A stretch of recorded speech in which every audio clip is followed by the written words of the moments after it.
에스더 4장 12절에서 16절 말씀, 저와 여러분이 한 절씩 교독하도록 하겠습니다. 제가 먼저 읽겠습니다. 에스더의 말이 모르드게에게 전해졌습니다. 이런 대답을 전했습니다. 네가 유다 사람들 가운데 혼자 왕의 집에 있다고 해서 이 일을 피할 수 있다고 생각하지 마라. 네가 만약 이번에 침묵한다면 다른 어디에서든 유다 사람들은 안녕과 구원을 얻을 것이다. 그러나 너와 내 아버지의 집안은 망할 것이다. 하지만 내가 이때를 위해 왕비의 자리에 오르게 됐는지 누가 알겠느냐. 그러자 에스더는 모르드게에게 이런 대답을 보냈습니다. 함께 읽겠습니다. 가서 수산성 안에 있는 모든 유다 사람들을 모으고 저를 위해 금식해 주십시오. 3일 동안 밤낮으로 먹지도 마시지도 마십시오. 저와 제 하녀들도 그렇게 금식할 것입니다. 그러고 나서 비록 법을 어기는 일이지만 제가 죽게 되면 죽겠습니다. 아멘. 본문 말씀 가지고 이서진 목사님 나오셔서 설교 말씀 전해 주시겠습니다. 할렐루야. 이 저녁에 오신 여러분 주님의 이름으로 환영하고 축복합니다. 하나님께서 오늘 여러분에게 지혜와 용기의 메시지로 여러분의 마음 가운데 새 힘과 능력을 더욱 견고히 붙잡아 주시기를 주님의 이름으로 축복합니다. 아멘. 당신에게 하나님께서 큰 은혜를 주실 줄을 믿습니다. 가슴에 손을 얹고 저를 따라해 주시겠어요? 하나님은 나를 사랑하십니다. 그 사랑이 나를 포기하지 않으십니다. 이 시간 주님 앞에 내 마음을 엽니다. 나는 절대로 이전과 같지 않을 것입니다. 아멘. 세상과 하나님 사이를 살아가는 사람들을 향한 메시지 I am second입니다.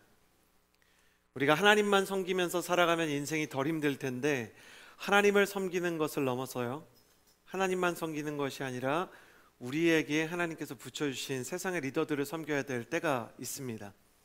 대부분 청년의 시기 탑 리더로 활동하기보다 중간 어디쯤에서 활동하게 되어 있죠. 내 위로도 내 아래로도 사람이 있습니다. 내가 아예 아래일 때는 오히려 덜 어려운 것 같아요. 시키는 일을 하면 되기 때문에. 그런데 내가 아래에 있는 사람들도 돌봐야 하고 내 위에 세워주신 리더들을 존중해야 될 때, 그 중간에서 일하는 것은 생각보다 쉽지 않습니다. 축구를 할 때도요, 수비수와 공격수를 연결하는 미드필더가 어떠하냐에 따라서 현대 축구는 이제 결과를 달리하게 되어 있거든요. 야구를 할 때도 모든 스포츠를 할 때도 마찬가지입니다. 이번 주에 류현진 씨가 활약하고 있는 LA 다저스의 중요한 이제 가을 챔피언 결정전에 1라운드가 마무리되는 경기가 있었는데, 모두가 팀의 에이스라고 생각했던 클레이튼 커쇼가요, 첫 번째 투수에 이어서 개투 투수로 7회와 8회를 책임지기 위해서 마운드에 올라왔습니다. 메이저리그 최고의 투수로 칭송받는 커쇼는요, 가을 토너먼트만 가면 약간 약해지는 징크스가 있는데, 감독이 믿음으로 이제 마운드에 올려본 거예요. 근데 올라와서 팀이 이기고 있는 3대1로 이기고 있는 2점차 경기에서 첫 번째 경기 위기의 순간을 삼진 3개 무려 굉장히 멋있었습니다. 첫 번째 투수, 첫 번째 선수, 두 번째 선수, 세 번째 선수를 다 삼진으로 잡고요, 네 번째, 다섯 번째 선수에게 연이어 홈런을 맞고 맙니다. 그 장면을 보고 교육자실에서 류현진과 함께 대한민국을 응원하던 모든 교육자들이요, 경건하지 못하게 교육자실에서 욕을 하는 초유의 사태가 발생을 했죠. 이런 화를 내는 것이었습니다. 그 모습을 안타깝게 보시던 교육자가 아닌 평신도 간사님께서 저에게 다가와서, 목사님, I am second라는 주제를 가지고 설교하신다고 들었는데 이보다 더 좋은 예화를 하나님께서 주실 수 있겠냐고, 제발 욕 좀 그만하시라고. 그래서 모두가 야구는 투수 노름이라고, 그 선발 투수가 중요하다고 생각하는 자리에서 그것을 이어받아서 마무리를 하는 두 번째 투수가 얼마나 중요한가를 또 생각할 수 있는 자리가 되었습니다. 어쩌면 사람들은 내가 만든 결과가 아니고 내가 만든 상황이 아닌데 내가 중간에서 브릿지 역할을 왜 감당해야 되나, 내가 권한도 없고 그리고 책임질 수 있는 능력도 없고 리더로서 무언가를 추진할 수 있는 내 계획을 실행할 수 있는 권한은 내게 없고 내 인생에서 그렇다고 권한이 주어진다 해서 그 모든 것을 해결할 수 있는 능력도 없는데 나는 어떻게 해야 하나 고민하는 시기가 우리의 시대가 아닌가 싶습니다. 그래서 I am second 두 번째 시간이요. 권한이 없고 책임은 두려울 때라는 제목을 가지고 여러분과 은혜를 나누고자 합니다. 저를 따라해 주시겠어요? 권한이 없고 책임은 두려울 때. 네. 때는 이스라엘이 페르시아의 식민지이던 시절입니다. 이스라엘 역사에서 정말 위대한 저력이 있다면 그들이 거의 2000년 정도 나라 없이 떠돌아다녔다는 것이죠. 여러분, 현대의 국가에 대한 많은 이론들이 있을 수 있지만 국가가 무엇인가를 물을 때 첫 번째 주권이 있어야 되고요, 두 번째 국토가 있어야 되고, 세 번째 사람, 국민이 있어야 됩니다. 근데 이스라엘 백성은 국민은 있는데 주권과 영토가 없는 채로 2000년을 방황해야 되는 민족이었어요. 그런데 2000년 동안 나라 없이 살아가던 민족이요, 2000년이 지나 2차 세계대전이 끝난 우리나라와 똑같은 1945년에 독립과 광복을 맞이하게 됩니다. 우리나라는 36년의 일제시대만 해도 굉장히 어려운 시간들이라고 이야기하잖아요. 2000년 동안 나라 없이 떠돌았던 이스라엘 백성들이야말로 정말 I am second, 어디에서나 1등 국민으로 대접받을 수 없었던 2등 국민이었던 셈이죠. 2등 국민으로 살아가는 그들의 역사 속에 굉장히 많은 한과 고난과 괴로움이 있었을 것은 특별히 강조할 필요가 없을 정도였습니다. 오늘 본문에 나오는 모르드게와 에스더라는 이 두 사람도요, 페르시아라는 거대 제국의 식민 통치를 받는 피정복민으로서 굉장히 한스러운 나날을 보내고 있었죠. 모르드게와 에스더가 표면적으로 볼 때는 그 식민 통치를 받는 백성들 중에는 상당히 성공한 사람들이었습니다. 모르드게는 성전의 경비대장이었고요, 에스더는요 왕국의 1인자라고 불리는 왕의 아내, 여왕이었죠. 그러나 당시는 고대 세계 여자가 남자의 액세서리처럼 취급을 받던, 여성 인권이 바닥이었던 시대였기 때문에 여왕이라는 이름은 단지 명예와 그리고 왕의 보조자 역할을 할 뿐 실제적인 어떠한 영향력을 가지지 못하는 상태였습니다. 모르드게는 어땠을까? 경비대장이고 남자니까 좀 권한이 있었을까? 그렇지 않습니다. 1절 말씀과 2절 말씀이 있는데요, 오늘 에스더서 4장 1절과 2절의 말씀을 함께 읽어보겠습니다. 시작. 모르드게는 이 모든 일에 대해 알게 되자 자기 옷을 찢고 베옷을 입고 재를 뒤집어 쓴 채 괴로워 큰 소리로 울며 불며 성 안으로 들어갔습니다. 그러나 왕의 문 앞까지만 갈 수 있었습니다. 베옷 입은 사람은 들어갈 수 없었던 것입니다. 모르드게는 성전 경비대장인데 오늘 옷을 찢고 베옷을 입고 죄를 뒤집어 쓴 채 너무나 슬픈 표정을 하고 왕궁의 문을 지키고 있습니다. 왜냐하면 성전 경비대장과는 비교도 될 수 없을 막강한 권한을 가지고 있었던 실세 총리 하만이 모르드게를 비롯한 그의 민족 전체를 말살시킬 계획을 가지고 있었기 때문입니다. 모르드게가 베옷을 입고 옷을 찢고 있지만 그는 그 이상 아무런 일도 할 수 없습니다. 왕에게 자신의 위기에 대해 이야기하거나 자신의 민족의 억울함에 대해 상소를 할 수 없었던 입장이었기 때문입니다. 앞서 말씀드린 바와 같이 모르드게는 경비대장입니다. 그런데 경비대장 중에 최고 리더는 아니고요, 페르시아의 역사에 따르면 한 8명 정도의 경비대장이 있는데 그 중에서 8번째 문지기를 맡고 있는 사람이었습니다. 그는 똑같이 식민 통치를 받는 이스라엘에서는 꽤나 성공한 인물입니다. 상당히 고위직 공무원으로 왕의 출입을 지키는, 문을 지키는 사람입니다. 그렇지만 그에게 허락된 일은 문을 지키는 일까지입니다. 그 문 안으로 들어갈 수가 없습니다. 고대 세계로 갈수록 경비대장들은 직급이 나눠져 있고요, 직급이 나눠져 있는 것은 상징적으로 들어갈 수 있는 범위를 가지고 있는 것이었습니다. 첫 번째 문을 지키는 사람은 첫 번째 문까지, 두 번째 문을 지키는 사람은 두 번째 문까지, 세 번째 문을 지킬 수 있는 사람은 세 번째 문까지, 왕의 침소를 지킬 수 있는 사람은 침소 앞까지 자기가 넘을 수 없는 선이 지정되어 있었던 것입니다. 모르드게가 베옷을 입고 성전은 경비를 서고 있었던 것은 왕이 그를 먼저 발견하고 너 왜 베옷을 입고 있느냐 라고 물을 때까지 기다리기 위함이었습니다. 왕이 혹시 자기를 알아봐 주지 않을까? 그 좀 이상하잖아요. 어떤 사람이 한번 생각해 보세요. 우리가 회사에 출근을 했는데 어떤 직원이 검은 상복을 입고 출근했다고 한번 생각해 보세요. 어떤 분이 검은색 한복에 뭐 여자분이라고 친다면 여기 흰색 그 리본까지 하고 회사에 오면 지나가던 이사님이 혹시 쟤 왜 저런 옷 입고 있어? 이렇게 할 수도 있잖아요. 그러니까 모르드게가 내가 베옷을 입고 있으면 왕의 눈에 띄니까 왕이 나에게 무언가를 물어보지 않을까. 이 경비대장이라는 사람은 왕에게 먼저 무엇을 얘기할 수 없고 위기가 아니라면 자신의 사연에 대해서 얘기하는 순간 사형을 당할 확률이 더 높고요. 왕이 질문을 할 때만 대답을 할 수 있었기 때문입니다. 모르드게가 이렇게 퍼포먼스를 하는 것 자체가 잘못하면 더 위험한 일일 수 있는데도 불구하고 자신이 할 수 있는 일 중에서 제일 튀는 행동을 그래도 했던 이유는 그의 마음속에 왕이 나를 알아보지 않을까 하는 기대가 있었기 때문이에요. 왜일까? 모르드게가 왕을 암살하려고 했던 역적 모의를 했던 사람들을 고발한 적이 있었기 때문입니다. 그 고발은 사실이었고 왕은 모르드게 때문에 신하의 역적 모의를 발견한 전례가 있었습니다. 그렇기 때문에 왕이 나를 기억하지 않을까라고 생각했는데 왕은 암살 음모를 넘긴 것은 기억해도 제보자는 기억해주지 않았습니다. 여러분, 사람에 대해서 과도한 희망을 가졌다가 과도한 절망을 겪게 되는 경우가 있습니다. 저 사람이 나 좀 알아봐 주지 않을까? 저 사람이 나 좀 도와주지 않을까? 희망을 갖고 기대를 가져보지만 그 사람이 나의 이름도 얼굴도 기억하지 못하는 경우가 얼마나 많은지 모릅니다. 성문을 넘을 수 없는 모르드게는 권한 없는 인생의 자화상입니다. 여러분의 인생 가운데도 그런 게 있습니까? 나한테 이걸 결정할 수 있는 권리가 있으면 정말 좋을 텐데,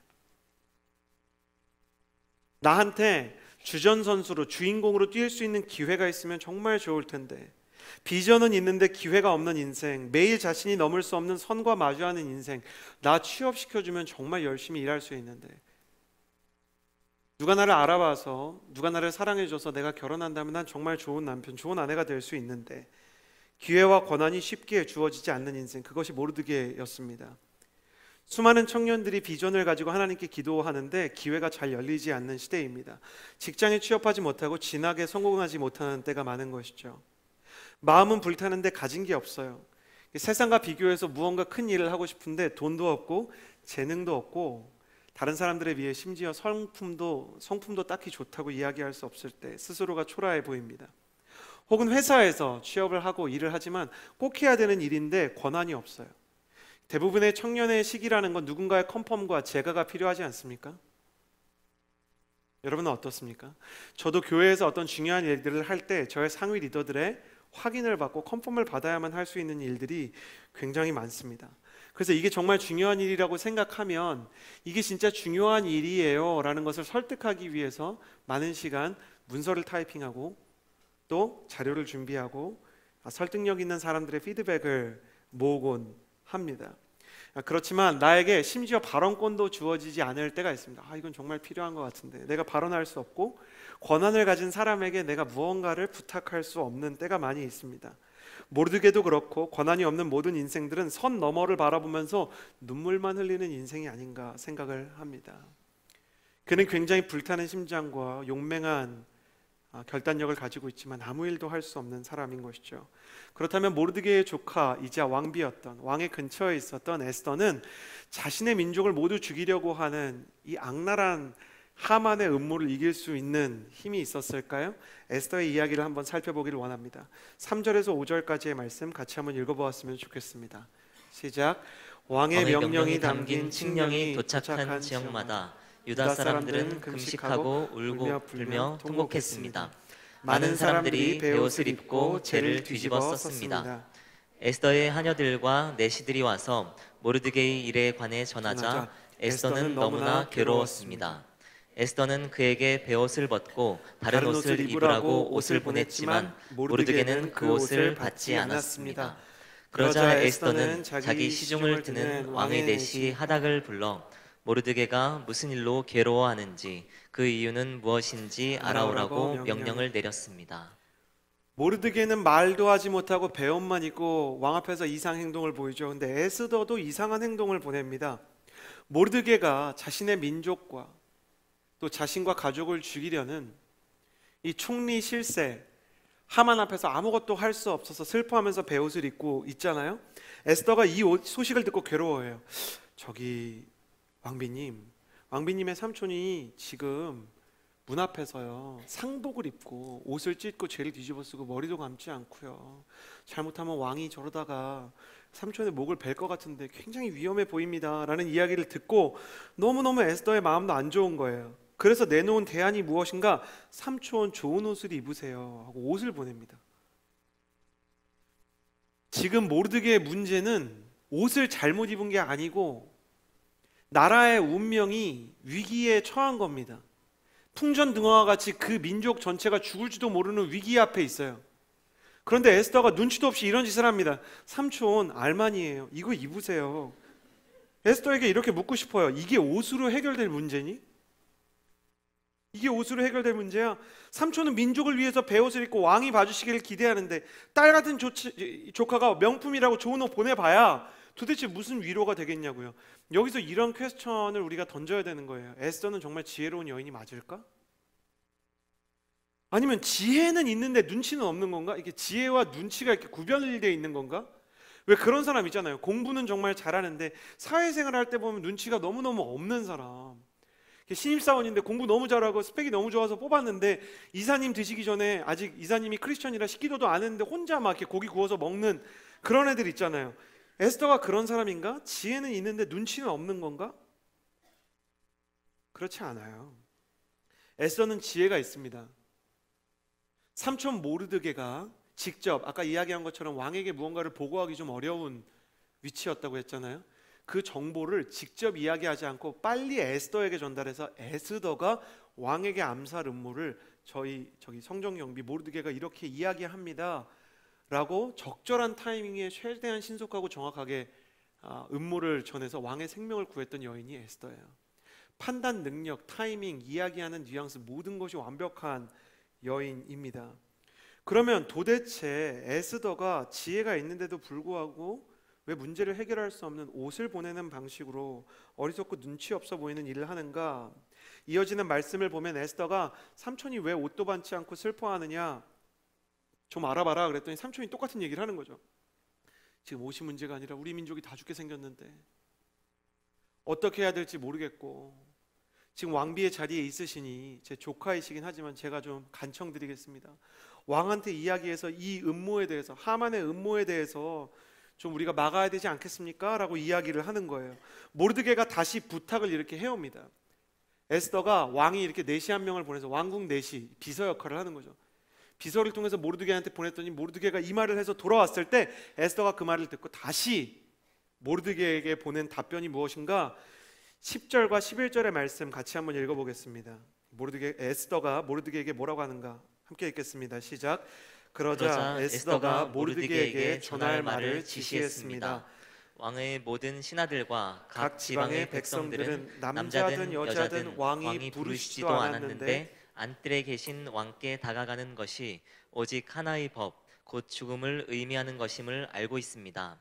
단 하나, 왕께서 금으로 된 귤을 내밀 경우에만 목숨을 부지할 수 있습니다. 그런데 내가 왕께 부름을 받지 않은 지 벌써 30일이 지났습니다. 이 말씀을 통해서 알 수 있는 게 있어요. 에스더는 눈치가 없는 게 아니라 용기가 없었어요. 에스더는 돌아가는 상황을 다 알아요. 삼촌이 왜 저렇게 힘든지, 우리가 지금 무슨 위기 앞에 있는지를 정확히 알고 있어요. 정확히 알고 있는데 모르는 척 하는 거예요. 왜냐? 당시 페르시아의 법에 왕이 부르지 않았는데 왕에게 가면 왕이 사람에게 사형을 선고할 수 있었어요. 전체주의 국가고 중앙 집권화가 되어 있는 대제국의 왕에게는 막강한 권한들이 있었는데 페르시아 왕의 막강한 권한은 이거였어요. 나한테 시키지 않았는데 말을 건다든지 아니면 내가 부르지 않았는데 그 앞에 나아가면 내가 조금 기분 나쁘다 싶으면 죽일 수 있는 거예요. 그리고 역사가들에 따르면 왕이 지금 이 타이밍이 어땠냐면 이 페르시아 왕이 중요한 전쟁까지는 아니고 전투에서 패배한 상황이었어요. 그러니까 분위기가 안 좋아. 여러분, 회사에 입사해 본 분들은 다 아시죠? 보고는 내용도 중요하지만 보고를 받는 사람의 정서가 중요하잖아요. 저도 이렇게 보다가요, 김승수 목사님이 오늘 좀 피곤해 보인다, 미간이 좀 찌푸려져 있다, 그러면 보고서랑 음료수를 같이 가져가서요, 이거 아니다 싶으면 음료수만, 목사님 음료수 드리려고 들어왔어요, 그 음료수만 두고 나옵니다. 그리고 수많은 사람들이 저에게 물어요. 지금 보고하러 가도 되는 타이밍인 것 같습니까? 아닌 것 같습니까? 라고 물어봐요. 그러니까 사람이 상황을 보면서 가야 되는데 에스더가 볼 때 아닌 거야. 지금 가면 목 날아가게 생겼어. 우리 민족보다 내 목이 먼저 날아가게 생겼다는 거예요. 거기다가 왕이 왕비인데도 자기를 안 부른 지가 30일이 지났어요. 이 자체가 굉장히 안 좋은 사인들이 겹치고 겹친 거잖아요. 전쟁에는 패배했어. 대신들이 막 이 사람 저 사람 막 숙청당해. 전쟁에서 패배한 사람들 책임으로. 근데 왕이 자기는 안 불러. 근데 삼촌은 자꾸 자기한테 가보래. 미치겠는 거죠. 그러니까 에스더가 모른 척하면서 삼촌 지금 타이밍 안 좋아요. 그냥 이 옷이나 좀 입고 계세요. 이렇게 옷을 보낸 거예요. 에스더가 그런데 에스더 2장에 보면 왕에게 암살 음모를 청할 때도요, 이 전투 상황이, 페르시아의 전투 상황이 쏙 좋지 않았습니다. 그런데 그때도 왕이 부르지 않았는데 그때는 에스더가 특달같이 달려갑니다. 왜냐하면 확실한 공을 세울 수 있는 타이밍이었어요. 왕이 죽인다 그래도 이렇게 얘기하면 돼요. 왕이시여, 제 목을 쳐도 좋습니다. 이 말만 하게 해주십시오. 왕을 죽이려 하는 자가 있습니다. 그러면 칼이 목까지 날라오다가도 치우잖아요. 에스더는 감이 좋은 여자예요. 근데 내 감에, 내 촉에 이때는 아닌 것 같은 거죠. 청년 여러분, 잘 생각하십시오. 나의 상식과 경험과 이성이 나의 인생에서 굉장히 중요한 무기가 되기도 하지만, 내 인생의 신앙의 결정적인 순간에 하나님 앞에서 악수를 두게 하고 머뭇거리게 하는 것 중에 하나가 내 상식과 이성과 경험입니다. 내 경험에 내가 해봤는데 내 촉이, 내가 느낄 때 이거 안 좋아, 그러면 하나님께서 나가라고 하는 소리도 들리지 않아요. 사람이 그 정도로 자기 경험을 신뢰합니다. 지금 간단히 얘기하면 하만이 죽든지 에스더가 죽든지 둘 중에 하나는 죽어야 되는 상황인데, 내가 이 부담스러운 상황에 굳이 나서야 되나? 라는 생각이 드는 거예요. 사람이 중요한 일을 하고 싶죠. 민족을 구하고 싶죠. 누군가를 돕고 싶죠. 근데 그 기회에 내 목숨까지 걸기에는 너무 두려운 거예요. 왕을 찾아가지 못하는 왕비 에스더.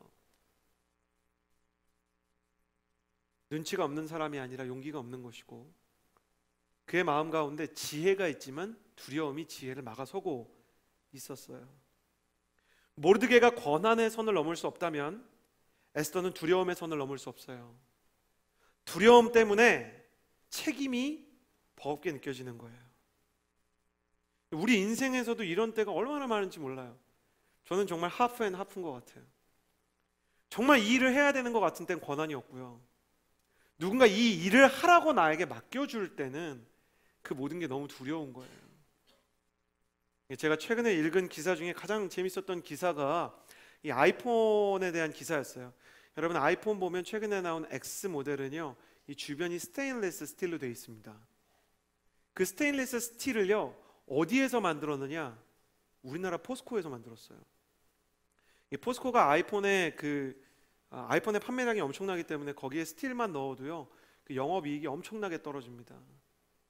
그런데 아이폰이 많은 분들이 아시다시피 계약 조건이 굉장히 까다롭고 요구 조건이 이렇게 수준이 높잖아요.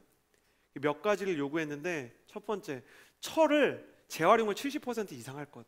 근데 포스코에서 일반적으로 이거 고급 철이다라고 하는 것도요, 이거 환경을 생각해서 만든 철이다 하는 것도 재활용 40% 이상 잘 안 합니다. 60% 이상은 거의 도달하기 어려운 수치예요. 근데 아이폰이 70%를 해달라는 거예요. 그리고 스테인리스 스틸로 만드는데 어떠한 자석에도 반응하지 않을 것. 이게 자석이 되게 여러 종류가 있는데 민감한 자석에도 반응하지 않을 것. 왜냐면 아이폰 4 때 그 자석에 반응하는 철로 만들었다가 이 안테나 감도가 떨어지는 안테나 게이트가 발생한 적이 있기 때문에. 그리고 이 곡선으로 만들어야 되는데, 이 직선이 아니고 곡선으로 만들어야 되는데, 곡선은 어느 각도에서 봐도 매끈함을 유지하고 광택이 어느 정도 이상일 것. 일단 조건을 듣고 많은 철강업체가 그냥 포기했어요. 근데 포스코는 일단 해보자 하고요, 혹시 애플에다가 우리가 손들었다가 안 될 걸 대비해서 애플사라고 쓰지 않고 국내 레포트에는 다 파인사라는 가짜 기업 이름을 씁니다. 그리고 열심히 만드는데 만들려고 기존의 방식으로 해보니까 되는 게 없어요. 그러니까 포스코에서 어떠한 특단의 조치를 내리냐면요, 이 프로젝트의 핵심 인물 최종 권한을 대리한테 줍니다. 대리 나이가요 20대 중반이에요. 여러분 한번 이런 일 해보고 싶으세요? 20대 중반에 애플사에 엄청 큰 계약이 걸렸는데 책임자가 너야. 와, 여러분 하고 싶으세요? 이거는 제가 읽을 때 그런 느낌이었어요. 온누리 교회 당회에서 저를 불러서 이슬람권을 뚫을 수 있는 사람은 당신뿐입니다. 사우디아라비아에 온누리 교회를 세울 건데 목사님 가세요. 그러니까 안 갈 수도 없고 가도 무서운 상황인 거죠. 이 대리의 마음이 어떤 걸까? 저는 이 대리를 크리스천이든 논 크리스천이든 한번 만나보고 싶어요. 당신 그때 기분이 어땠냐고. 너무너무 어려운데 이 사람이 그때부터 막 계속 철을 끓이는 거예요. 용광로를 24시간 가동을 하는데요, 각고의 노력 끝에 이 사람은 굉장히 창의적인 사람이고 팀원들을 좋은 사람을 모아서 결국 해내서요, 모두가 포기했던 이 아이폰의 알루미늄 스테인리스를 공급하는 거에 독점을 따냅니다. 잘 됐으니까 웃으면서 인터뷰하지 그 사람이 뒤에서 얼마나 힘들었는가 이런 이야기를 하더라고요. 내가 이 인터뷰를 하게 될 경우와 못하게 될 경우를 매일매일 생각했다. 잘 될 경우와 실패할 경우를 만들었는데 제일 열받았던 게 뭐냐면 그 70% 재활용하라 그랬잖아요. 아이폰에서 만들었더니 이거 진짜 돼? 이러더래요. 그러니까 처음부터 안 될 걸 알고 여기서 낮춰야겠다 생각을 한 거예요. 근데 이걸 해야 되는 줄 알고 거기까지 만드느라고 너무너무 어렵게 해낸 거죠. 그러면서 돌아오는 길에 얼마나 울었을까 그런 생각을 했습니다. 여러분, 공을 세울 수 있는 기회지만 이런 거 하고 싶으세요? 저는 이거 들으면서 회사에서 나한테 이런 거 맡긴다면 어떤 기분일까? 교회에서 나에게 거의 불가능한 미션을 맡기면 어떤 걸까? 여러분, 미션 임파서블은 영화에서 탐 크루즈나 하는 거예요. 내 인생의 미션 임파서블이 떨어지면 얼마나 어렵냐고요. 여러분, 심리학에 이런 말이 있습니다. 사람이 진짜 무언가를 이루어야 되는 가치 있는 미션을 부여받았을 때, 그리고 자기 자신도 그 일이 꼭 이루고 싶을 때, 동양이든 서양이든 미국이든 한국이든 사람이 제일 처음 하는 행동이 뭔지 아세요? 제일 처음 하는 행동.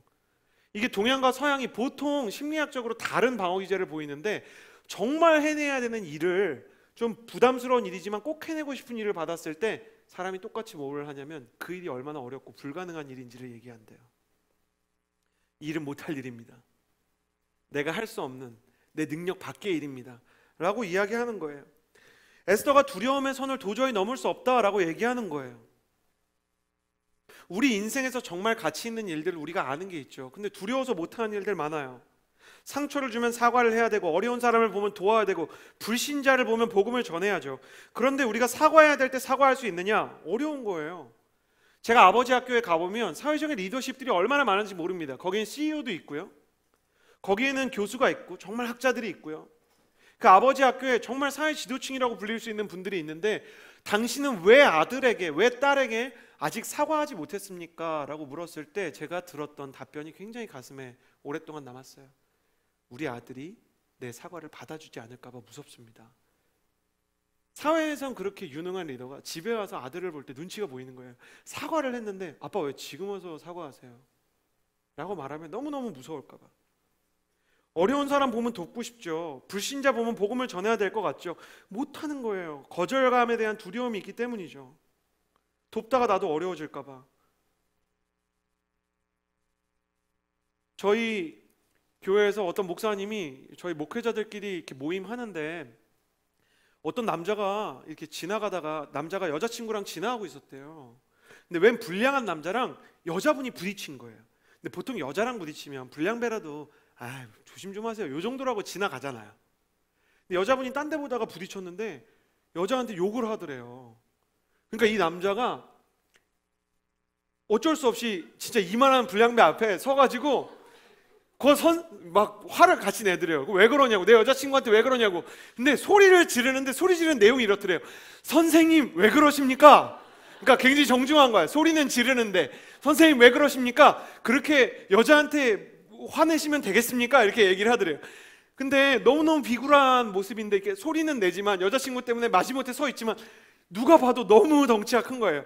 그래서 자기가 사모님한테 그 모습을 보고 어머나 저 남자 너무 그래도 당당하게 저렇게 얘기한다. 사모님이 보면서 어떻게 저렇게 무서울 텐데 저 앞에서 그래도 조금 이렇게 겁난 것 같은데도 저렇게 얘기를 하냐 그랬는데 자기도 모르게 목사님이 사모님의 그 말을 듣고 뭐라고 얘기했는지 아세요? 그러니까 당신은 조심해 그랬대요.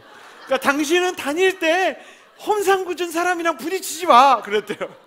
그러니까 아내가 자기를 진짜 한심하게 쳐다봤다는 거예요. 근데 우리가 그 얘기를 다 듣는데 목사님 비겁해요. 어떻게 그렇게 얘기했어요? 그러지 않고 아유 목사님 저라도 그랬을 거예요. 다 그러는 거예요. 그러면서 한 사람씩 얘기하는데 요즘 제가 어떠냐면 저희 아파트 단지에 애들 노는 놀이터에 진짜 애들이 이렇게 노는 놀이터에 아직 해도 다 지지 않았는데 세상에 10대 애들이 모여가지고 막 담배를 피는 거예요. 그래서 제가 못 본 척하고 갔어요. 아니 그 질풍노도에 무서운 게 없는 10대 애들한테 제가 가갖고 목회자라고 얘들아 다 여기서 담배 피면 안 돼. 그러다가 진짜 무슨 일이 있을지 압니까? 애들이 좀 있었으면 내가 가서 도와줬을 수도 있는데 애들도 없고 그러니까 저는 가는 거죠. 여러분 얼마나 무서워요. 얼마나 인생이 두렵습니까? 두려울 때가 얼마나 많은지 몰라요. 우리 인생에서 올바른 일, 우리 인생에서 정말 해야 되는 일, 그리고 그런 불량배들 앞에서는 떳떳한 사람도요 자기가 복음을 전해야 되고 사과를 구하는 일, 이런 거 쉽지 않습니다. 두려움이 있는 거죠. 권한의 선도 두려움의 선도 넘을 수 없는 사람들 두 사람이 모였습니다. 한 사람은 권한이 없고 한 사람은 용기가 없어요. 성경은 매 이런 사람들 뿐이에요. 신화적인 영웅들은 하나도 없고 용기가 없거나 능력이 없거나 권한이 없거나 마음이 없거나 변변치 않은 사람들만 시종일관 등장해요. 이 그리스 로마 신화처럼 아니면 삼국유사처럼 아래서 태어났다든지 태어나서 화살을 쏘면 뒤로 쏴도 맞는다든지 그런 게 있어야 되는데 하나도 없어요. 성경의 인물들은 신화화될 수 없는 지극히 평범한 지금 우리 시대에 살아가는 우리와 너무나 비슷한 소망이 없고 제국에 짓눌리고 자기보다 늘 큰 사람들 밑에 있는 2등 국민 세컨드의 인생일 뿐입니다. 그러나 이 세컨드들 곁에 무엇보다 우선되시는 하나님이 함께 계셨습니다. 하나님이 살아계시지 않았다면 그들은 아무것도 할 수 없었을 것입니다. 그들이 무언가를 해냈다면 모두 하나님이 하신 일입니다. 사람들은 에스더를 칭찬하고 모르드게의 기계에 대해서 묵상하지만 실은 모르드게의 기계나 에스더의 지혜나 상황 앞에서 흔들리는 낙엽이었을 뿐입니다. 가을이 되면 낙엽 떨어지듯이 섭리를 거스를 수 없는 큰 물줄기를 이겨낼 수 없는 사람들이었던 것입니다. 하지만 하나님께서 모르드게와 에스더와 함께 계셨고 그들을 지켜주셨습니다. 그들의 인생 가운데 가장 어렵고 그들의 민족이 가장 어두운 시기에 하나님께서 모르드게와 에스더를 지켜보고 계셨습니다. 에스더라는 이름, 그 뜻은 별이라는 뜻입니다. 에스더에서 스터라는 말이 있죠. 이게 스타, 이거의 원형입니다. 별이에요. 어두운 밤하늘을 비추는 별처럼 에스더가 그 민족의 별이 되고 빛이 될 수 있었던 것은 태양의 빛을 반사해서 우리에게 밤하늘을 수놓아주는 별들과 달처럼 하나님께서 에스더의 인생을 비춰주셨기에 그가 반사할 수 있었던 것입니다. 예수님의 부활 사건을 기록한 요한복음 20장에 예수님의 무덤가를 찾아가서 예수님은 이미 부활하셨는데도 불구하고 속절없이 예수님께서도 돌아가시고 내 인생에 소망이 없다고 생각했던 막달라 마리아가 있었습니다. 성경이 막달라 마리아에 대해 뭐라고 얘기하냐면 막달라 마리아의 곁에 예수님이 서 계셨지만 마리아는 그 사람이 예수인지를 몰랐습니다 라고 써 있습니다. 영적인 침체, 예수님을 부인했던 제자들이 요한복음 21장에서 예수님의 부활을 알고도 경험하고도 예수님께 너무 죄송해서 다시 갈릴리 호숫가로 내려가서 예수님의 제자 안 하고 이제 어부해야 되겠습니다 라고 생각할 때 예수님께서 그 바닷가에 서 계셨는데 여기에도 이렇게 써 있습니다. 예수께서 그 바닷가에 서 계셨으나 제자들이 예수이신 줄을 몰랐습니다. 우리의 인생의 가장 어두운 때 예수님은 잘 보이지 않습니다. 우리가 권한이 없고 두려움 속에 있을 때 하나님께서는 우리를 도와주시지 않고 우리의 인생에 관심이 없는 것처럼 느껴질 때가 있습니다.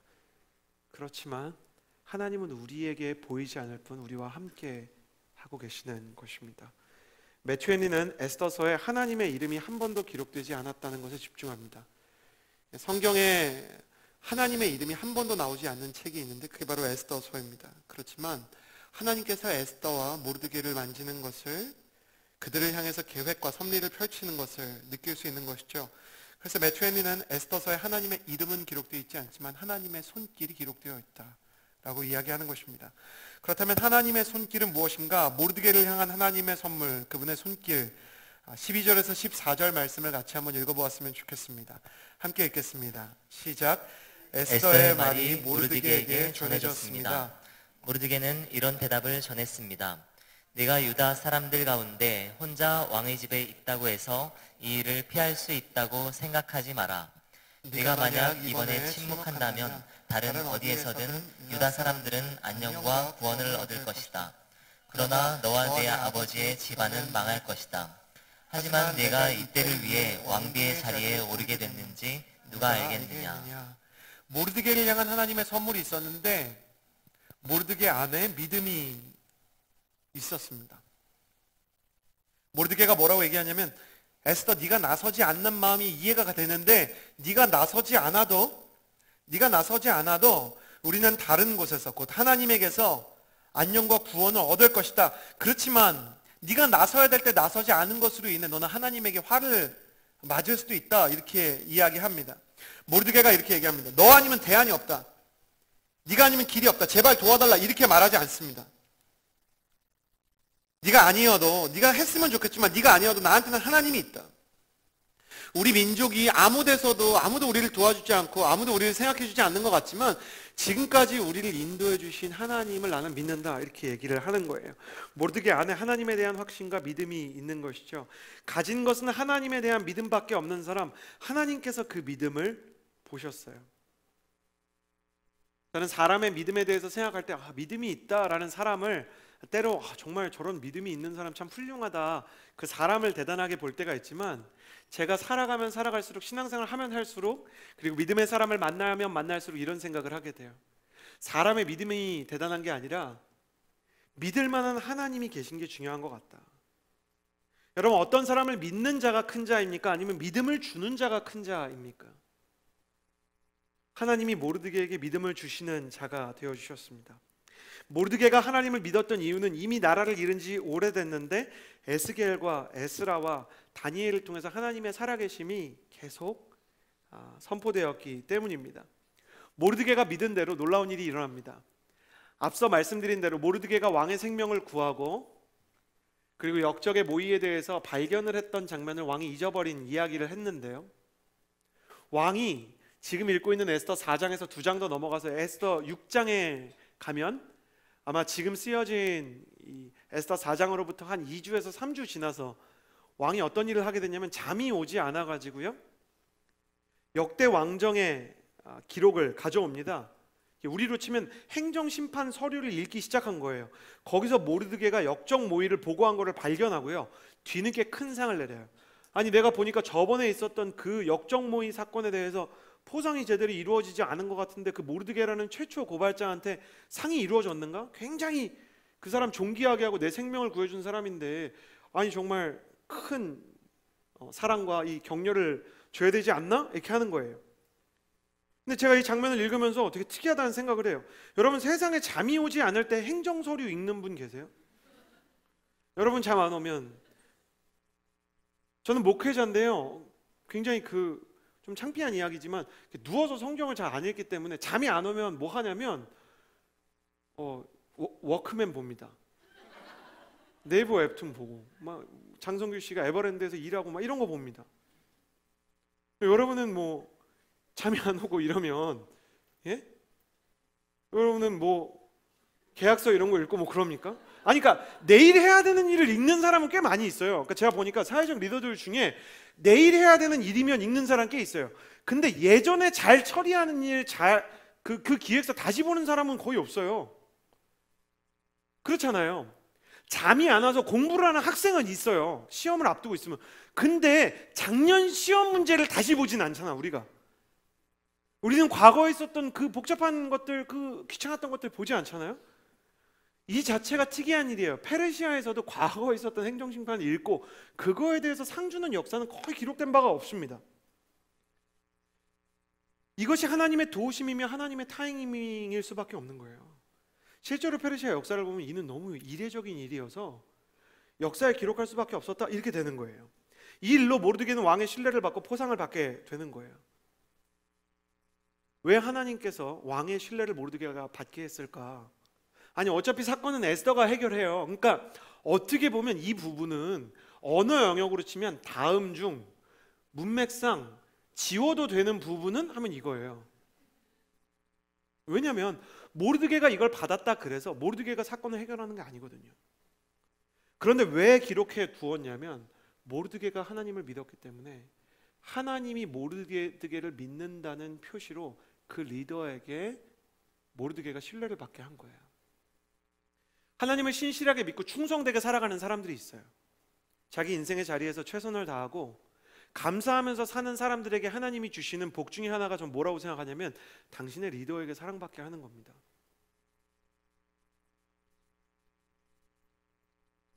회사원들 중에 이렇게 얘기하는 사람들이 있어요. 나는 상사의 인정을 바라고 일하지 않아. 어차피 나는 마이웨이야. 일 보고 일하지 무슨 사람 보고 일하나? 그런 사람들은 뭐냐면 리더한테 인정받고 싶은데 정말 인정 못 받는 사람들이 자기를 위로하기 위해서 하는 말이에요. 세상에 리더한테 인정 안 받고 싶은 사람이 어디 있어?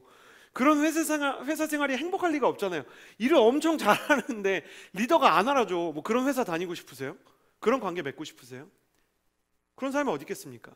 그런데 신실하고 충성스럽게 자신의 인생에 반응하고 하나님을 향한 신뢰를 가지고 하루하루 살아가는 사람들이 있어요. 그 사람들에게 하나님이 주시는 복 중에 하나가 뭐냐면 리더가 그를 인정하고 신뢰하게 해주시는 거예요. 물론 우리가 하나님을 최대한 신뢰하고 충성스럽게 살아가면서도 정말 사울왕 같은 사람을 만나는 때가 있습니다. 그런데 여러분 잘 들으세요. 사울왕 같은 사람을 만날 때가 있는 거예요. 우리가 최선을 다해서 살아도. 근데 우리가 사울왕 같은 사람만 만나면 나한테 문제가 있는 거예요. 그러니까 한 사람이 사울이 아니고 여기에서 일할 때도 저기에서 일할 때도 직장 다닐 때도 학교 다닐 때도 사울왕만 있잖아요. 그럼 내가 이상한 거예요. 내가 잘못했으니까 사람들이 사울처럼 대하는 거야. 그러니까 나한테 놀라운 은사가 있는 거죠. 멀쩡한 사람을 사울로 만드는 은사가 있는 거예요. 근데 대부분의 경우 인생에서 몇몇 시기의 훈련을 위해서 사울같이 미친 사람들이 찾아올 수 있지만 하나님의 트랙을 따라 걷는 사람은 반드시 자기를 알아주는 리더를 만나게 돼 있어요. 그러니까 내가 계속 반복적으로 이상한 사람을 만나면 내 믿음과 나의 신실함과 나의 충성심을 점검해야 돼요. 세상을 탓하지 말고. 근데 한 사람 그런 사람이 있다 그러면 믿음의 연단이라고 생각하는 거죠. 모르드게는 알아주지 않을 때, 왕이 자기를 알아주지 않을 때도 섭섭해하지 않고 그냥 충성스럽게 문지기 역할을 합니다. 그리고 하나님을 신뢰한 대가로 결국 그 사람의 인정과 칭찬을 받게 되는 것입니다. 하나님은 당신을 믿는 사람에게 믿음으로 반응하십니다. 그것을 신실하다고 하는 것입니다. 하나님은 시간의 흐름에 따라 당신의 신뢰를 끝내는 나타내십니다. 신실하다는 말은 그의 진심이 시간에 의해서 증명이 되었다는 말입니다. 시간에 의해서 증명되었다. 하나님은 시간 속에서 당신의 신실하심을 우리에게 나타낼 것입니다. 2500년 전에 기록된 에스더서의 말씀이 지금도 우리에게 들려지는 이유는 그때와 하나님이 예나 지금이나 동일한 분이시기 때문입니다. 당신이 어떻게, 또 우리가 어떻게 믿음을 지킬 수 있을까요? 우리가 어떻게 가장 어려운 순간 하나님을 향한 충성심과 우리 인생에 대한 감사함을 유지할 수 있을까요? 하나님은 우리에게 말씀을 읽으라고 이야기합니다. 믿음은 들음에서 나고 들음은 하나님의 말씀에서 난다고 합니다. 지금처럼 목회자의 설교를 듣는 것과 그리고 여러분이 자발적으로 성경을 읽는 것은 당신의 인생을 해석하고 또 당신의 삶에 대한 하나님의 계획을 신뢰해 가는데 굉장히 큰 도움이 되는 것입니다. 당신의 삶의 말씀의 통로는 어디에 있습니까? 어느 시간을 당신이 말씀에 할당하고 있습니까? 하나님의 말씀이 당신을 움직이는 그런 인생을 꿈꾸신다면 말씀을 위한 시간을 두십시오. 당신이 하나님의 말씀을 지키면 하나님의 말씀도 당신을 지켜줄 것입니다. 당신이 하나님의 말씀을 읽으면 그 말씀이 당신의 인생을 읽어줄 것입니다. 사랑하는 청년 여러분, 이 청년의 때 말씀의 사람이 되시기를 주님의 이름으로 축복합니다. 말씀의 사람이 되지 못했다 할지라도 말씀의 사람이 되기를 원하는 소원이 있게 되기를 주님의 이름으로 축복합니다. 말씀을 읽고 싶다.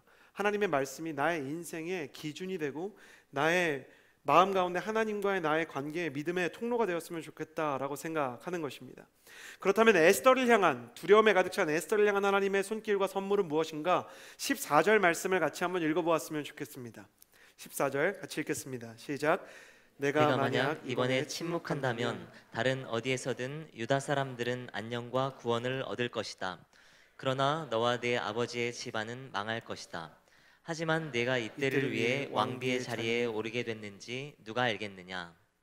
에스더를 향한 하나님의 선물은 지혜입니다. 지혜. 하나님께서는 에스더에게, 하나님의 사람에게 특별히 허락하시는 지혜를 주셨습니다.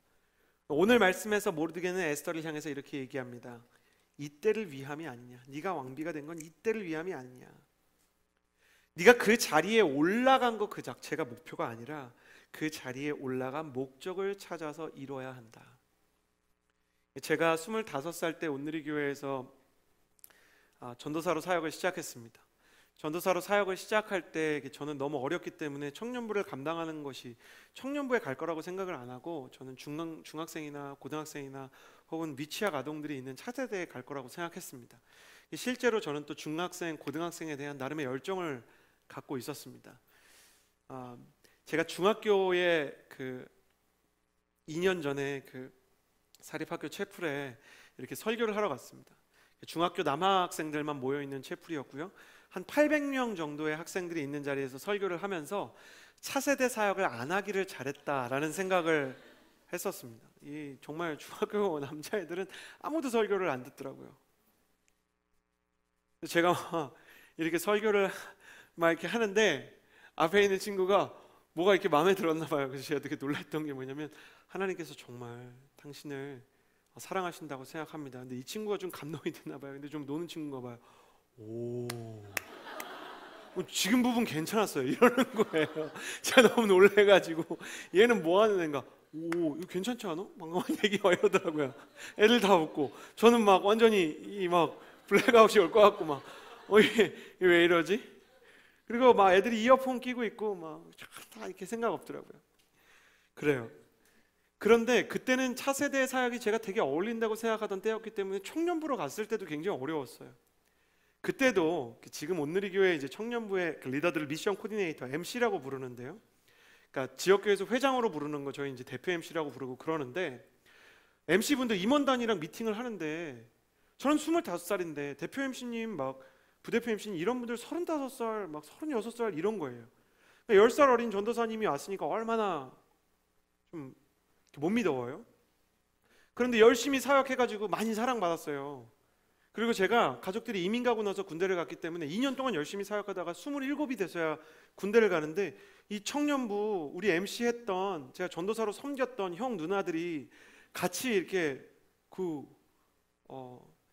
입소하는 데까지 가줬다고요. 머리 잘랐거든요. 머리 굉장히 짧게 잘랐더니 전도사님 어쩌다가 중이 되셨어요 막 농담하고 같이 갔어요.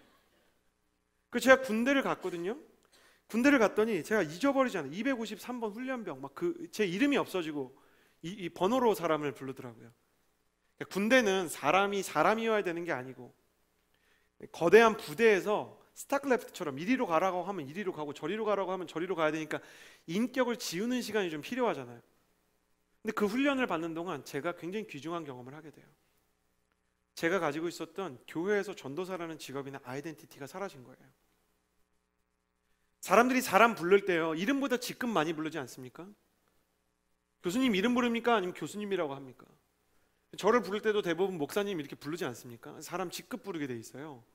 그런데 직급이 없으니까 제 직급은 253번 훈련병이 된 거고 2등병이 된 거고, 그리고 김희병, 최상병 이렇게 부르는 것처럼 저의 이름과 아이덴티티가 군인이 되어버리는 거 아니겠습니까? 근데 저한테 그게 소중한 경험이었어요. 왜냐면 제가 그때 비전에서 굉장히 중요한 키워드를 발견했거든요. 비전은 그 사람이 갖고 있는 직급이랑 전혀 상관이 없어요. 전도사의 비전은 전도사 사역하는 게 아니고 전도를 하는 거죠. 목사의 비전은 목사라는 타이틀을 갖고 있는 게 아니라 목회를 하는 거죠. 그 사람이 하는 일이 그 사람의 직급보다 중요한 겁니다. CEO에게 CEO보다 중요한 게 있다면 이익을 내는 거죠. 직함은 바뀔 수 있지만 회사는 이익을 내야 되지 않습니까? 교수에게 교수라는 직함이 중요할 수 있지만 그것이 지식을 전수하고 연구를 하는 것보다 중요할 수는 없는 거예요. 어떤 사람이 목사인데 목회를 안 해요. 어떤 사람이 교수인데 가르치지 않아요. 연구를 하지 않아요. 어떤 사람이 CEO인데 운영을 하지 않고 이익을 내지 않아요. 그러면 그 사람은 자기 직급에 어울리지 않는 삶을 사는 거 아니겠습니까? 지금 모르드게는 2500년 전에 이 경영의 핵심을, 이 리더십의 핵심을 얘기하는 거예요. 네가 왕비의 자리에 간 게 너의 비전의 성취라고 생각해? 너 왕비 되려고 여기까지 사는 것 같아? 아니야. 네가 왕비가 된 건 이 일을 하기 위해서야. 왕비라는 직함보다 네가 네 민족을 구하는 것이 훨씬 너의 비전에 가까운 거야. 세상은 자리가 사람을 만든다고 하지만 성경은 자질이 사람을 만든다고 하는 거예요.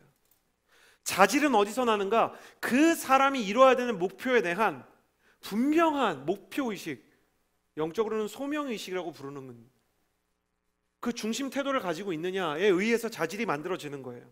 그 자리가 요구하는 본질적인 일을 찾아서 이루려는 태도, 그게 있느냐 없느냐에 따라서 그 사람의 인생의 가치가 매겨지는 거예요.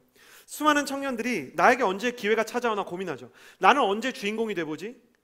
근데 성경은 뭐라고 얘기하냐면 너는 말씀을 전파하라. 때를 얻든지 못 얻든지 항상 힘쓰라 이렇게 얘기해요. 때를 얻든지 못 얻든지 이걸 영어로 뭐라고 얘기하냐면 in season and out of the season. in season and out of season. 너한테 시즌이든 비시즌이든 너한테 타이밍이 있든 없든 너한테 직함이 있든 없든 너한테 능력이 있든 없든 너는 복음을 전파해라. 성경이 뭘 얘기하냐면 직위에 의해서 일하는 사람이 아니라 그냥 그 일을 추구해라. 준비하는 사람이 되라. 기회가 언젠가 찾아왔을 때 네가 그 자리에 갔을 때 그 일을 할 수 있는 사람이 되라. 제가 아까 이야기했던 아이폰 이야기에서 굉장히 감동적이었던 게 뭐냐면 20대 중반 그 대리가요. 그래도 대한민국 굴지의 기업 아닙니까? 포스코라는 기업이 선택된 이유는 임원진이 볼 때 얘가 되게 특이하긴 한데 안 시키는 일까지 해가며 그 재질을 업그레이드하는 습관이 있었기 때문이에요. 쟤라면 해낼지도 모르겠다라는 생각이 임원진이 바보가 아니지 않습니까? 너 총대 메고 죽어라 그냥 이렇게 맡긴 게 아니란 말이에요. 왜냐하면 그거는 회사한테도 중요한 거기 때문에. 그리고 그 일을 실제로 해낸 건 준비된 사람이었기 때문이에요. 성경은 우리에게 물어요. 넌 준비된 사람인가? 준비가 되기 위해서는 뭘 해야 되느냐? 제일 처음 해야 되는 일이 내가 뭘 위해 준비해야 되는 사람인지를 생각해야 합니다. 하나님 나에게 주어진 이 백수와 같은 시간에 나에게 주어진 이 비시즌에 나에게 포지션이 주어지지 않은 이때에 내가 무엇을 해야 되는지 지금 나의 아웃 오브 시즌인데 이때 내가 무엇을 해야 되는지 알게 해 주십시오. 시즌과 상관없이 힘쓰라고 말씀하셨는데 바울이 자기의 제자들과 디모데에게 너는 항상 복음을 전하는데 힘쓰라고 얘기한 것 그분들이 목회자이기 때문인데 제가 말씀을 전하는 일에도 관심이 있지만 하나님 내가 뭔가 힘써야 되는 일이 있으면 알게 해주십시오. 하나님이 에스더에게 주신 게 그거였어요. 너가 지금 왕비의 자리에 간 건 이 일을 하기 위함이다. 하나님이 그 일을 알려주신 거예요. 근데 놀라운 건 에스더가 준비가 돼 있었어요. 두려움이 있었지만 에스더는 자기가 준비가 안 돼 있다고 생각했지만 자기도 모르는 사이에 준비가 돼 있었던 거예요. 에스더가 소명에 반응했을 때 무슨 준비가 되어 있었냐면 하나님이 이미 그 안에 지혜를 주신 게 드러나기 시작했어요. 에스더서 6장을 보면 에스더가 왕을 만나러 갑니다. 아까 이야기한 것처럼 왕 앞에 가면 잘못하면 왕이 에스더를 죽일 수가 있어요. 근데 왕이 에스더를 봤는데 하나님의 은혜죠. 보기에 굉장히 뭔가 좋았나 봐요. 그래서 왕이 너를 해치지 않을게 그러면 이렇게 지팡이로 들고 다니는 걸 이렇게 내밀면 너 안 죽일게 이런 뜻이거든요. 그럼 그 지팡이에 손을 대고 얘기할 수 있는 거예요. 손을 한번 이렇게 대고 얘기하는 거죠. 손을 이렇게 댔는데 손을 대고 나서 저랑 저녁 식사 좀 같이 해요 여보 한 거예요. 그러니까 왕이 알겠다고 먹었는데 그날 분위기가 굉장히 좋았나 봐요. 어떻게 알 수 있느냐? 왕이 식사가 끝나고 이렇게 얘기해요. 아니 식사 한 번에 도대체 식사 동안 뭘 했길래 식사 한 번에 내가 당신이 원하는 거라면 내 나라의 절반이라도 주겠다 그래요. 그러니까 뭔가 이 패전으로 너무 지쳐있는 이 너무너무 스트레스를 받은 이 리더의 마음을 에스더가 굉장히 위로를 잘해줬나 봐요. 근데 에스더가요, 와 진짜 세상에 진짜 무서운 여자입니다. 소원이 뭐냐고 물어보는데 저라면 내 소원 여기까지 차 있잖아. 하만이 나를 죽이려고 그래요. 여기까지 이게 바로 나와요. 저 사람이 저 죽이려고 그래요. 여보 저 사람 진짜 나쁜 사람이 이렇게 얘기해야 되잖아요.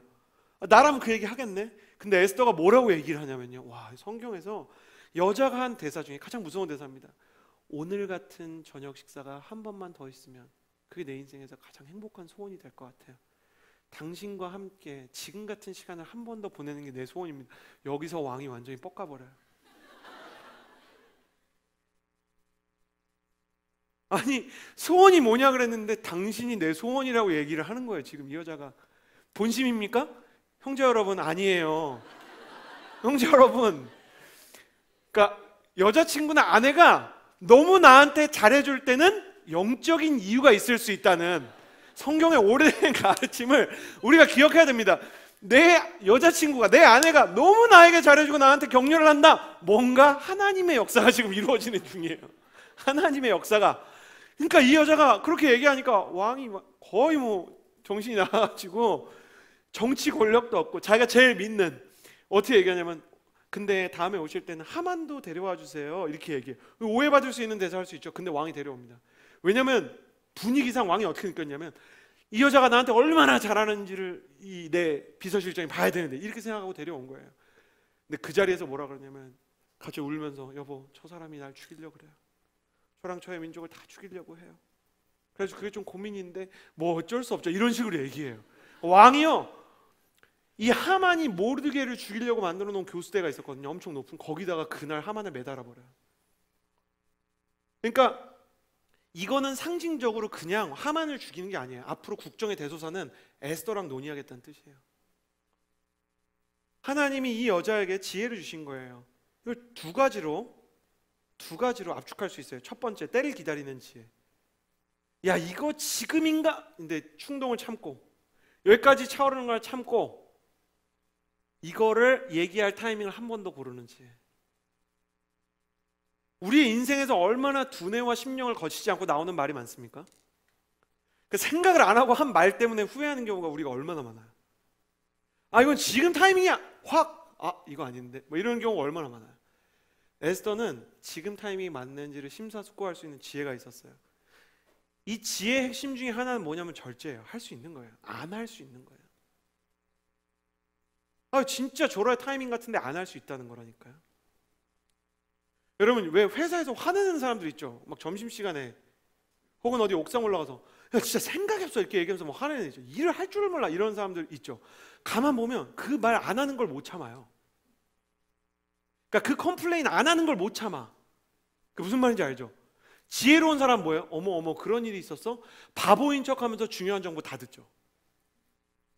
여러분 그런 사람 못 보셨어요? 오늘 교회 많은데.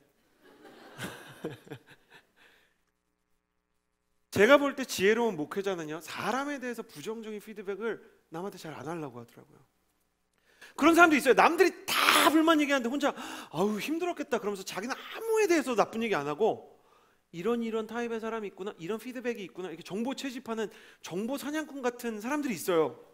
근데 가만 보면 그런 사람들이 훌륭한 목회자예요. 아, 이 사람이 그 사람을 안 좋아한다라고 생각하지 그 사람이 그렇다고 생각하지 않아요. 그러니까 이 사람이 A를 나쁘게 생각한다로 생각하지 A가 나쁜 사람이라고 생각하지 않는 거예요. 그리고 다른 기회가 왔을 때 그 A에 대한 정보를 다시 취합하죠. 이게 어디서 나는 거예요? 기다리고 절제하는 힘. 어거스틴이 뭐라 그랬어요? 청년의 지혜는 술처럼 와인처럼 익어야 맛을 낸다 그랬어요. 우린 기다리지 못해요. 저도 그래요. 막 화내요. 일을 이렇게 하면 어떻게 막 이렇게 해요.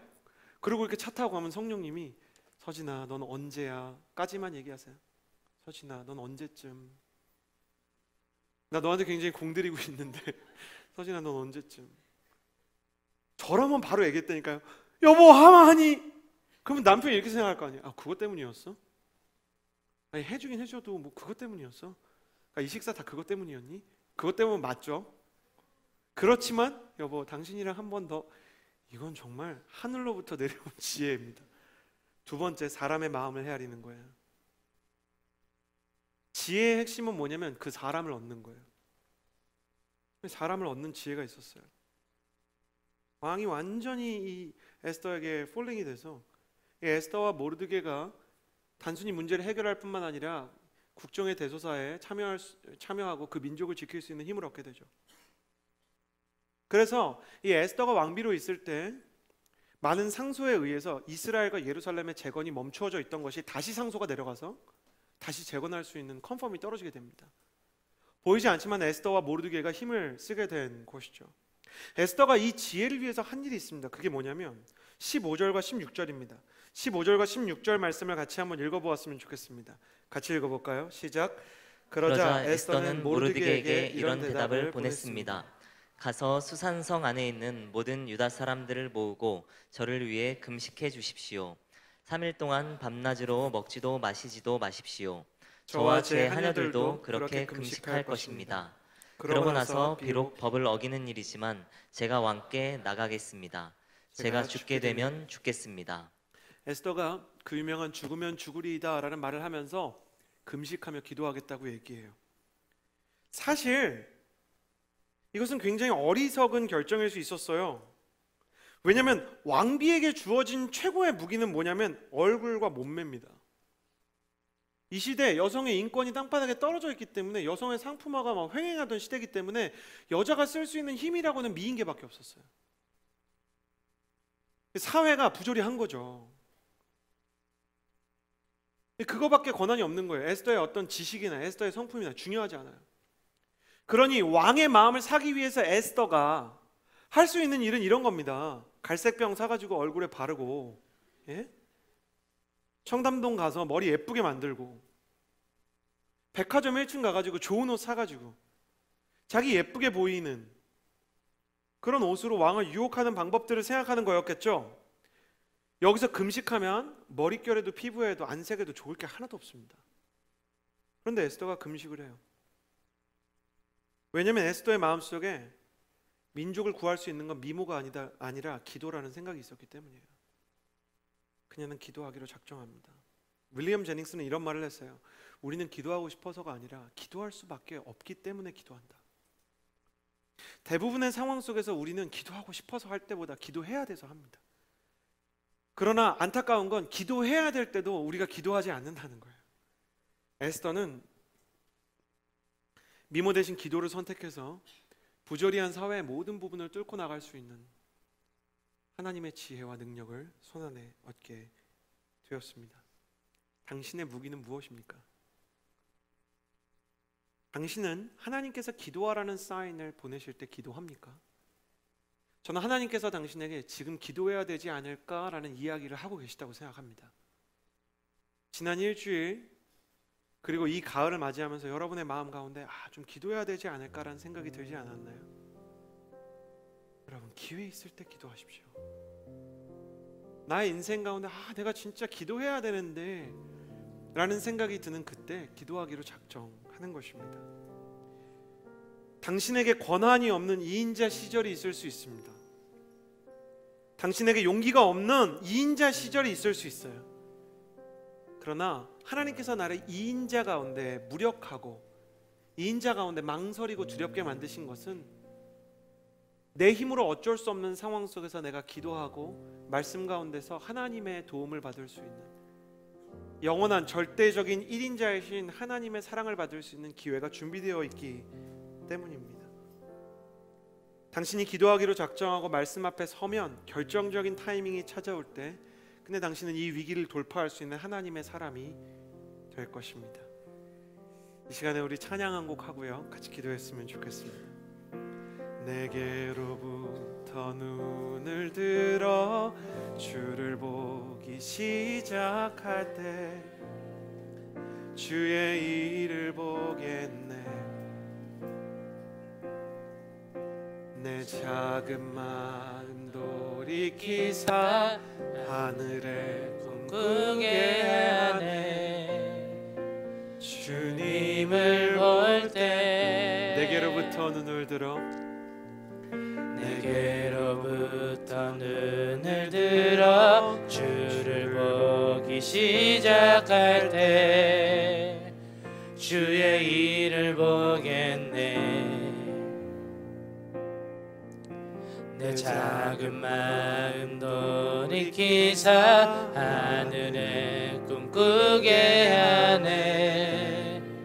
주님을 볼 때 모든 시선을 주님께 드리고 전능하신 하나님을 느낄 때 세상은 주의 나라가 되고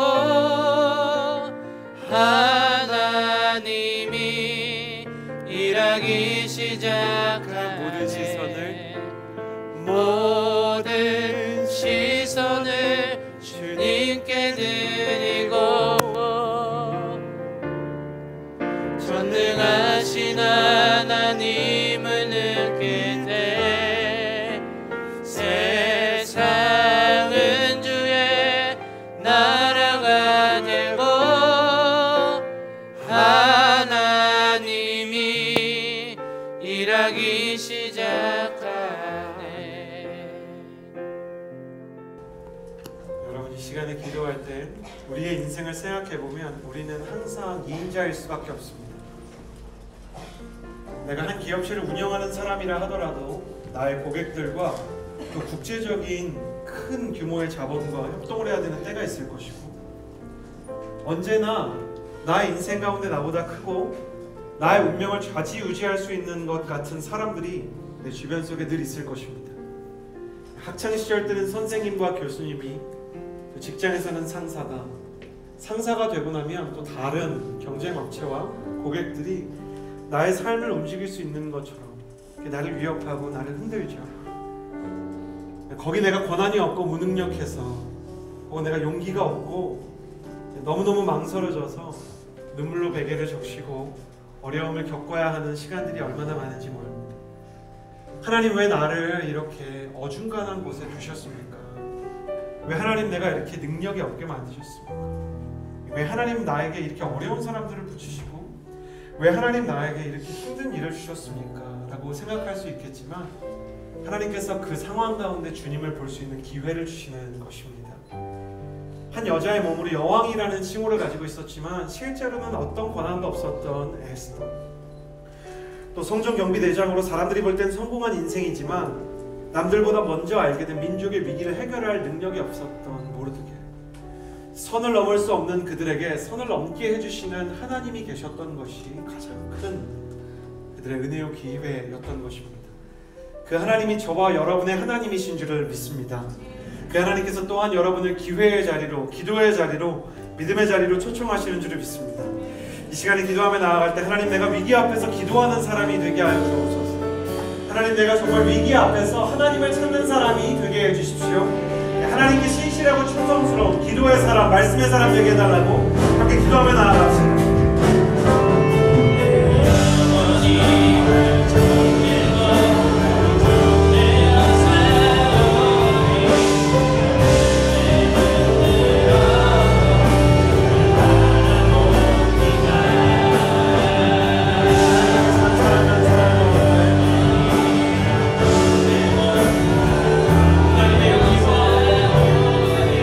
하나님의 기도가 내 하나님께 부르짖는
싶은 말 다 하면서 살고 절제가 안 되는 인생이 아니라 내가 해야 할 말을 해야 되는 타이밍에 하고 내가 팀과 나의 리더들에게 이야기할 때 하나님께서 내게 주시는 지혜 때문에 나의 보고와 나의 제안이 설득력 있게 하여 주옵소서.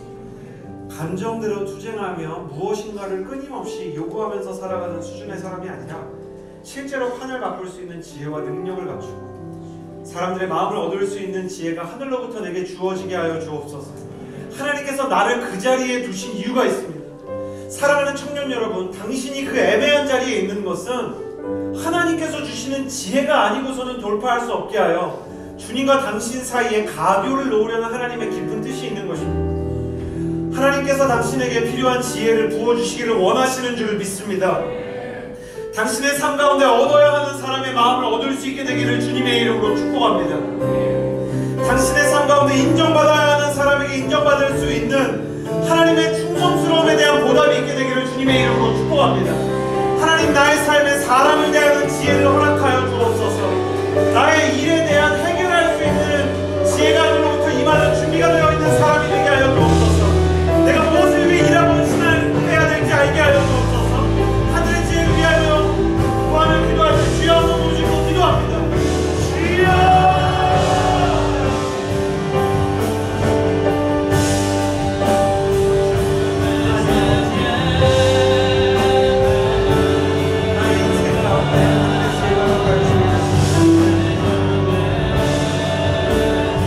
내가 설득해야 되는 사람이 있고 내가 관찰시켜야 하는 사람이 있어. 하나님, 내가 준비해야 되는 일이 있고 내가 모르는 일들이 있어. 가치 있는 일들이 있는데 할 수 있는 능력과 할 수 있는 기회들이 없어. 하나님, 내게 기회가 주어지면 달려나갈 수 있고 하나님, 내가 하나님 앞에서 하나님이 나의 삶에 타이밍을 맞춰주시면 뛰어나갈 수 있는 생각들이 있어. 하나님, 그런데 내가 뛰어가지 못하는 것,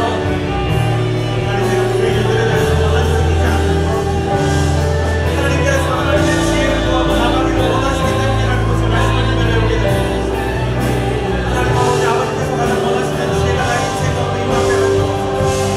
하나님 아버지, 우리 인생 가운데 우리의 삶 가운데 중요한 결정을 하나님, 우리의 관계 가운데 내가 얻어야 하는 것들, 내가 움직여야 하는 것들을 움직일 수 있는 것과 지혜가 나타나는 사람에 대해서, 삶에 대해서 하나님께서 내게 주시는 것이 아니고 내가 앞으로 나아갈 수 없을 줄 알게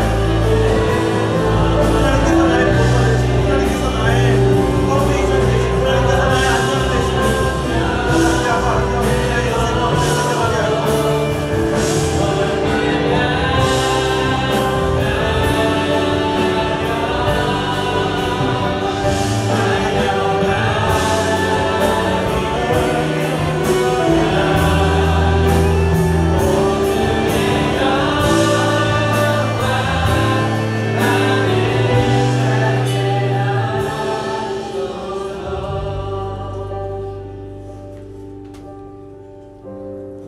하나님, 세상과 교회 사이에서 살아야 하고 사람과 하나님 사이에서 살아야 합니다. 내가 나에게 주어진 중요한 순간들을 이겨낼 수 있는 힘이 있으면 좋겠지만 그렇지 않고 내가 인정과 신뢰를 받아야 되는 사람에게 때로 내가 그럴 수 없는 시간들이 있습니다. 하나님, 왜 나를 이 광야에 두시고 왜 나를 이 어두운 곳에 두셨습니까? 반문해야 할 때 하나님께서는 하늘의 지혜를 예비해 두셨다고 말씀하십니다. 지혜를 구해야 될 때 지혜를 구하지 않고 절제를 행해야 될 때 절제를 행하지 않아서 너무나 많은 경우 후회뿐인 우리의 삶 가운데 언제나 다음 기회를 주시는 주님, 두 번째일 수밖에 없는 내게 두 번째 기회를 언제나 주시는 하나님, 우리의 삶에 얻어야 할 신뢰들을 얻게 하시고 필요한 지혜들을 하늘로부터 부어 주옵소서. 이제는 우리 구주 예수 그리스도의 은혜와 하나님의 사랑과 성령의 교통하심이 이 자리에서 예배하며 주님의 지혜를 구하는 하나님의 사람들, 주의 청년들과 누구보다 지혜가 필요한 선교지에서 복음을 전하는 선교사님들 머리 위에 이제로부터 영원토록 함께해 주시기를 간절히 축원하옵나이다. 아멘.